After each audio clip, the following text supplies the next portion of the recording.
6:31, so I'm a minute behind schedule. Commissioner O'Malley, would you grace us with the Pledge of Allegiance?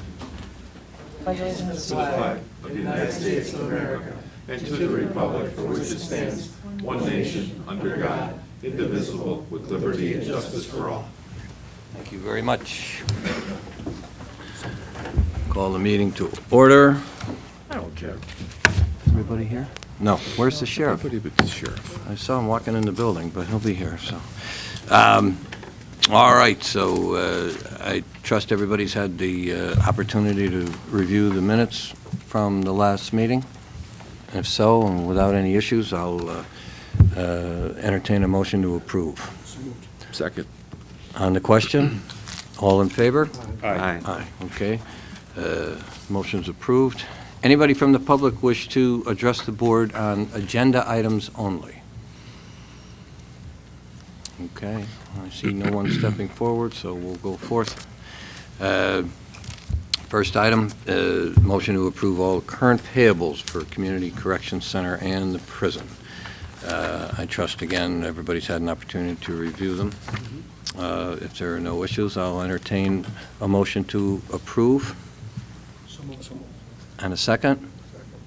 On the question. All in favor? Aye. Any opposed? The ayes have it. The current payables will be paid. Okay.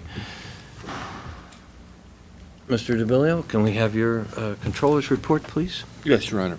The Controller's Office has reviewed the prison inmate and canteen account reconciliations, which were prepared by the Prison Business Office for the month of July 2019, and found no discrepancies between the reconciliations and the bank statements. The balance in the inmate account was $429,934.51 as of July 31st of 2019.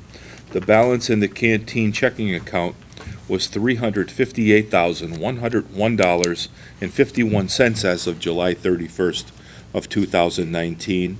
And in addition, as of July 31st, the canteen account owned two certificates of deposit, one valued at $15,000 even and the other at $132,074.73, which total $147,074.73. And that concludes my report. Any questions for Controller DeBillio? If not, I'll entertain a motion to approve his report. Do I have a second? On the question? All in favor? Aye. Any opposed? The ayes have it. So Controller's report is approved. We have a special guest appearance by Deputy Director Patrick Lynn, who's going to be presenting the Community Corrections Center report in the absence of Director Jeffers. Mr. Lynn? How are you? Good afternoon. This is the Community Correction Report for July 2019. During July, we had 53 male work release inmates participate. We had 7 female. We had 128 adult house arrest participate and 13 juvenile. Our program revenue for July was $64,307.65. Our expenses were $104,142.15. During the program, we had 11 people complete the program for the work release, 28 for the house arrest program. We had either violations or returns. We had 1 for work release and 13 for house arrest. Right now, we have 8 warrants out for the work release program, none out for the house arrest. Our budget report, our overtime is at 80% or 87%. Our expenses are at 57%, and our revenue is at 57%. And that's the end of the report. Any questions for Mr. Lynn?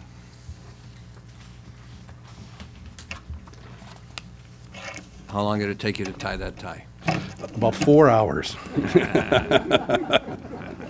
figure it's one of the few times I've seen you in one, so Thank you, Your Honor. congratulations, it looks great. I will entertain a motion to approve the Community Corrections Center report. So, second. On the question, all in favor? Aye. Any opposed? Okay, the ayes have it. So we'll move on to the Warden's Report. Warden Betty?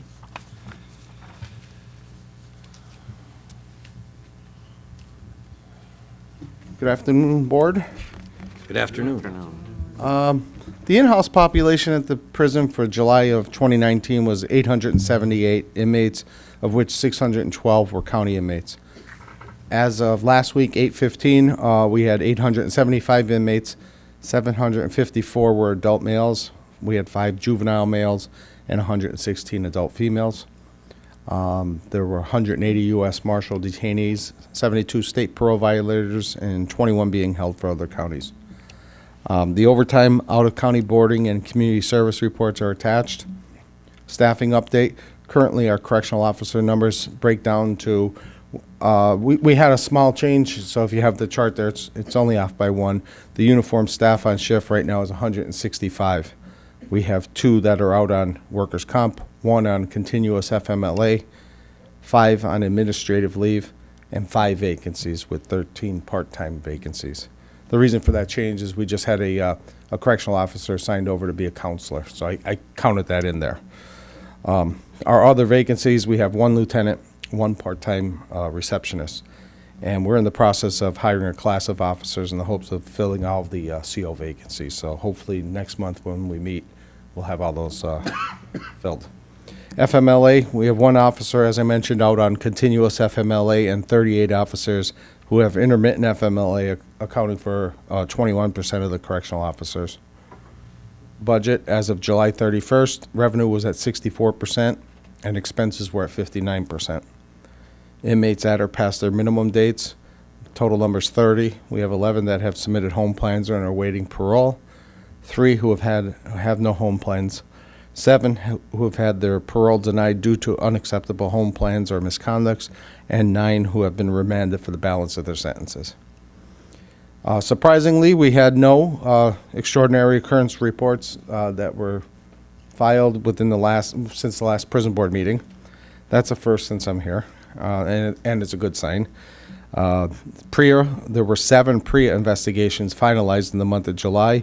4 of those investigations were of the inmate sexual harassment nature, and of those 4, 1 was founded and 3 were deemed unsubstantiated. 3 of those 7 were investigations of staff on inmate sexual harassment allegations. All 3 were deemed unsubstantiated. All of the completed investigations have been forwarded to the district attorney's office. And this concludes my report. Any questions for the warden? If not, I'll enter, go I ahead. have just one thing. Warden, I believe that our prison passed an examination or inspection recently. It's still preliminary. We're waiting for the official letter from the Department of Corrections, but we got word yesterday to expect that there'll be a letter forthcoming. We did have an inspection on July 25th. The Pennsylvania Department of Corrections Office of County Inspections and Services came in with a 3-team member, and they really go through the entire facility. They do a tour, and this year they did a very extensive review of our policy and procedures as well. So we had a small glitch, and I don't have any problem admitting that when the small glitch was some of the tile work in our bathrooms. They're now 21 years old, and we had to address that. And we've addressed that with a plan of action to replace the tile areas that need replacing.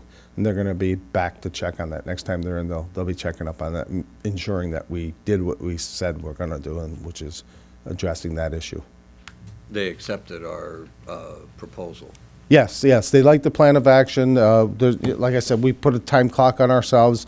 They're more than happy with that time clock. And again, next time they're in, they'll be making sure that got done, and it will be done. It's not a huge thing, but there are approximately 60 or so bathrooms throughout the facility.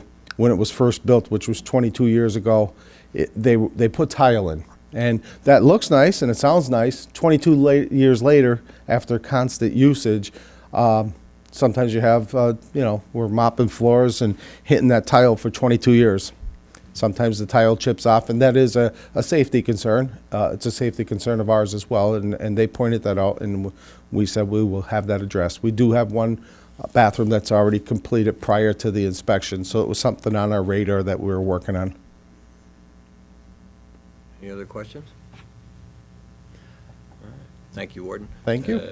I'll entertain a motion to approve the Warden's report. Second, Second. on the question. All in favor? Aye.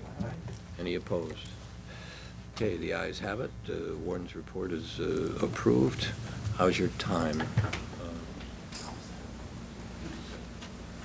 Commissioner O'Malley has to leave at 1. All right, anybody from the public wish to address the board? Yes, ma'am? Well, we got a couple. One at a time. Go ahead, ma'am. Sure. Just state your name, please, and where you're from. Hi, my name is Kathleen Hatton. I'm from Honesdale in Wayne County, and my uncle lived in Lackawanna County and passed away in your county. He went into long-term care at the Meadows here in Central Scranton somewhere, and then went to hospice where he passed away. And I'm petitioning you to give me a certificate or a short certificate for him. What happened is when he went into the Meadows, they took all his mail and everything, so I haven't had access to any of it. I am his only heir. I'm mentioned on his will. Both he and my aunt passed away. So now, when I called them, they don't want anything to do with it because So where you, and I don't want to give you a typical government response, but in this case, it's accurate. You have to go to the Register of Wills office, okay? And you'll need to take a copy of, or a certified copy of the death certificate with you. they sent me here. That's weird. The Register of Wills sent you to the I've Board been of to 5 Prisons? different offices in your county trying to get to the Register of Wills, and they, Okay.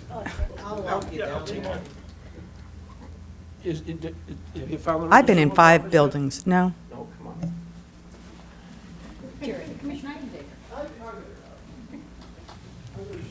Sorry for your confusion, ma'am. Okay, who's next? Come on up.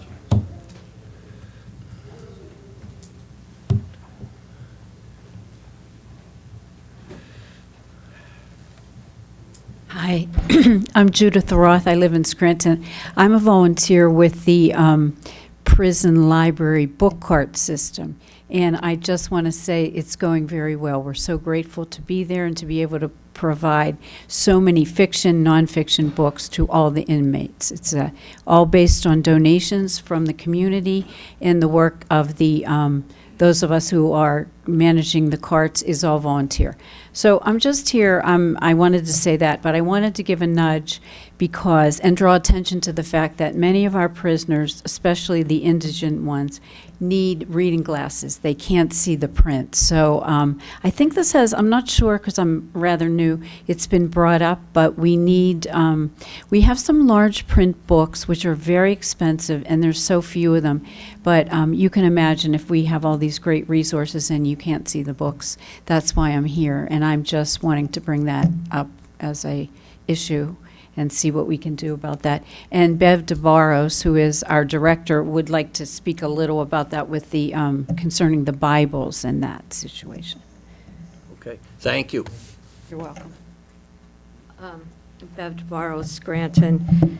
I'll just narrow it to how we work in the chapel with the religious programs are in the beautiful chapel of the prison, and there's a book cart in there with Bibles to be used during class, during services, and there's a row from the Gideon Bibles, the same ones that you see in a motel, but with a soft cover.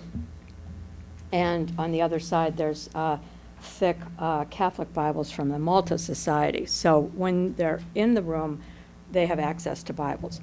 But as Exodus Prison Ministry that I'm a part of, we provide individual Bibles. And it just happened, I'm going to be taking this down now. Here's a bilingual, for instance. But you can see, big and heavy and expensive.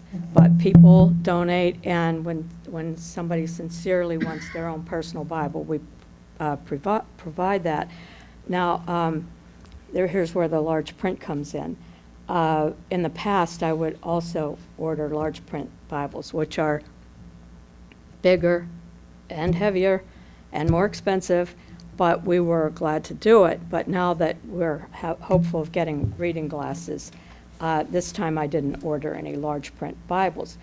But just for an example, last week in class, we sit in a circle and maybe take turns reading the Bible passages, and one woman just squinting so bad she just couldn't even, take part in that. So, just to reiterate the importance that reading glasses would be in there. Thank you. What's the cost of a large print edition?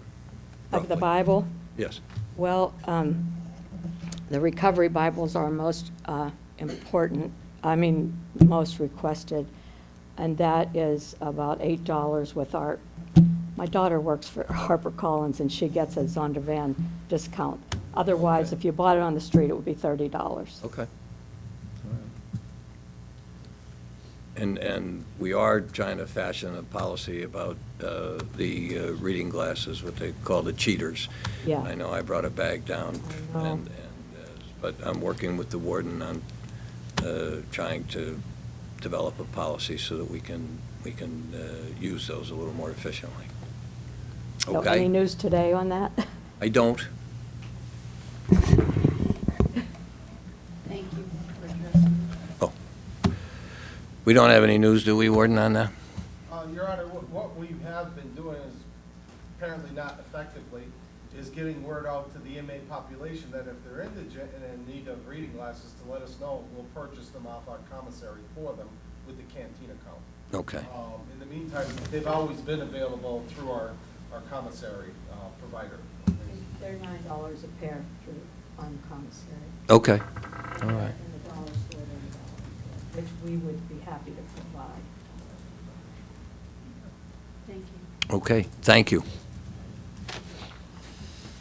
How you doing? I'm Eric Schubert. I work for ASME. I'm the business agent for Lackawanna County Prison. I just want to bring attention that we're getting a lot of mail that's coming in, not a lot, that's having drug-related on it. I thank the board for getting a scanner because it's a deterrent for the inmates to bring in the drugs, but now it's coming through the mail. THC, we don't even know, maybe it's bath salts, whatever it could be there, but it's not only for the safety of our correction officers, it's for the safety of the inmates, for being all hopped up. We just don't want to see anybody seriously hurt or killed down there. But what is a concern, if we are getting it in the mail, how are we prosecuting those inmates there, or for the ones sending it or receiving the mail that we know that has THC or other stuff is in there. We had conversations, and like I said, the scanner, I do appreciate what's going on. I have a good rapport with the warden and the administration, but I mean, there has to be other ways that we can have deterrent that we're not having so much drugs in there, and instead of throwing the mail out. And we think that for the safety of not only the COs, the inmates, that these guys should be prosecuted, so it isn't a deterrent for them. Is a scanner used all the time, Ward? Not all the time as of yet, but we are using it a significant amount of the time. No, he's talking about drugs that would lick out or something. That's what you're talking about. The scanner would pick up on. They wouldn't pick up on that, but I mean, it's stuff is coming where they're spraying the envelopes with THC, and who else we know that's having it, and you know what could be fentanyl, it could be anything that they're Suboxone, they're melting it down. There's every prison is going to have drugs in there. How we minimize it is and having a deterrent for these inmates that are in there, how they're getting prosecuted. I mean, from the Scranton paper on 8/7, a federal inmate up in Cannon, he got an extra sentence put onto him. Some things that we can deter this, that it's the safety of our COs and the other inmates. One person in there could interfere for everybody else. Yep. So we want to bring it to the attention that for the protections of our correction officers, to not just throw the mail out, to prosecute them. And, Okay. thank you. Thank you. Appreciate your time. Yes, Bev? Bring the drug dogs in the prison. The drug dog could actually die from some of this stuff. That's what I'm wondering. Go ahead, If the dogs would, that sniff out drugs, do they ever come in our jail and go through lockers and units and all that? During my time on the board, I'm not aware of any, but the warden says, yes, they have, yeah. But we don't, I would imagine that if we're going to do it, we don't tell people we're going to do it ahead of time, so. Your Honor, just go on the dogs. With Commissioner O'Malley, years back, we tried to work something out to have a dog that one of our COs would be with that, and it fell through the cracks on us. But I think that would be important, if we could bring a dog in, maybe for a deterrent, certain shifts. I mean, they're doing raids there now, and they're finding a lot of stuff in certain units, you know. Well, it's certainly worth considering. Okay, know. thank you. Okay, thanks. Anybody else? I see no hands. Is there any other business from the board members? Any new business? If not, I'll entertain a motion to adjourn. Second. On the question? All in favor? Aye. Aye, okay, we're adjourned. Thank you. You tell me you want to get going.